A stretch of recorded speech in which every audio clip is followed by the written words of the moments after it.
নমস্কার, আপনি শুনছেন কেটিভি বাংলা ডিজিটালের পডকাস্ট ফিসফিস, আর আমি সুপ্রিয়া বলছি।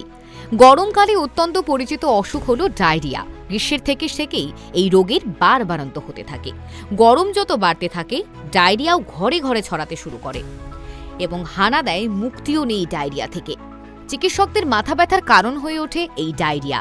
ডায়রিয়া মূলত জলবাহিত ব্যাকটেরিয়া থেকে ছড়ায়। শরীরে জল বেরিয়ে যায় বলে এই অসুখ খুবই দুর্বল করে দেয়। কেটিভি বাংলা ডিজিটালের পডকাস্টের আজকের এপিসোড ফিসফিসে রইল এ বিষয়ে বিশদ তথ্য। রাস্তার ধারে রঙিন পানীয়ে চুমুক দেওয়া, খাওয়া দাওয়া, অনিয়ম গরমে দেদার বাইরে খাওয়া দাওয়া, এই সব কারণে ডায়রিয়া হানা দেয়। তাই এই সময় বাড়তি সমাধান সাবধান মেনে চলার কথা বলেন চিকিৎসকেরা। কারণ বাড়াবাড়ি হলে সোজা হাসপাতালে ভর্তি হওয়া ছাড়া উপায় থাকে না। তবে অসুস্থ যদি নিয়ন্ত্রণে থাকে, সেক্ষেত্রে বাড়িতে থেকেও সুস্থ হয়ে ওঠা যায়। এই অসুখ এড়াতে চিকিৎসকরা বলে দেন যে নিয়ম মেনে চলার পাশাপাশি খাওয়া দাওয়াতেও আনতে হবে বদল। ডায়রিয়া হলে অনেকে বুঝতে পারেন না কি খাবেন আর কি খাবেন না। ডায়রিয়া হলেও খাওয়া যায়, রইল তেমন কয়েকটি খাবারের খোঁজ। কলায় পটাশিয়াম আছে প্রচুর পরিমাণে। ডায়রিয়া হলে শরীরে পটাশিয়ামের পরিমাণ কমে যায়। কলা সেই ঘাটতি পূরণ করবে। তাছাড়া শরীরে ইলেকট্রোলাইটেসের মাত্রাও ঠিক রাখতেও কলা উপকারী। কলা হজম শক্তি উন্নত করে, ফলে পেটের সমস্যায় এই ফল ওষুধের মতো কাজ করে। পাতলা স্যুপ।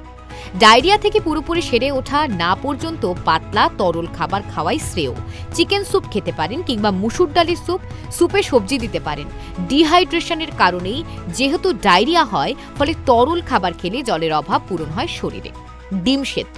ডায়রিয়া শরীরের দুর্বল করে দেয়, তাই শক্তি ফিরে পেতে ডিম সেদ্ধ খেতে পারেন। ডিমে প্রোটিন রয়েছে ভরপুর পরিমাণে, ফলে শরীরকে ভিতর থেকে চাঙ্গা করে তোলে ডিম। তবে ডায়রিয়া হলে দিনে একটার বেশি ডিম না খাওয়াই শ্রেয়, না হলে পেট গরম হতে পারে। সেদ্ধ শাকসবজি। গাজর, বিনস, ব্রোকলি এবং পছন্দের আরও কিছু সবজি সেদ্ধ করে খেতে পারেন। সবজিতে রয়েছে ভিটামিন, মিনারেলস, অ্যান্টিঅক্সিডেন্টের মতো উপাদান, যা শরীরে খেয়াল রাখতে সাহায্য করে, পেটের গোলমালও দ্রুত কমায়। আপনাদের কেমন লাগছে কেটিভি বাংলা ডিজিটালের পডকাস্ট ফিসফিস?